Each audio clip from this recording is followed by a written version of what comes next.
నేను మా డాక్టర్ని అడుగుతుంటాను, మందులు వేసుకున్నాక కూడా నా బీపీ షుగర్ ఎందుకు తగ్గవని. డాక్టర్ గారు ఏమన్నారంటే, do yoga, do exercise, don't take stress. కానీ వీటన్నిటి వల్ల నేను బాగుంటాను అంటే మరి మెడిసిన్స్ ఏం చేస్తాయి? ఎందుకని ఈ మెడిసిన్స్ కోసం నేను డబ్బులు వేస్ట్ చేయటం?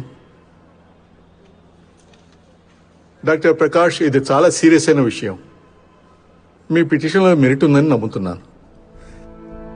దీనిపై తప్పకుండా యాక్షన్ తీసుకునే తీరాలి. ఖాళీ పేపర్ల మీద చేసిన సంతకం ఎప్పుడూ నేషనల్ ఇంట్రెస్ట్ తో చేసింది కాదు, పర్సనల్ ఇంట్రెస్ట్ తో చేసింది. I hereby grant permission for inspection to Dr. Prakash and his team in Himachal Pradesh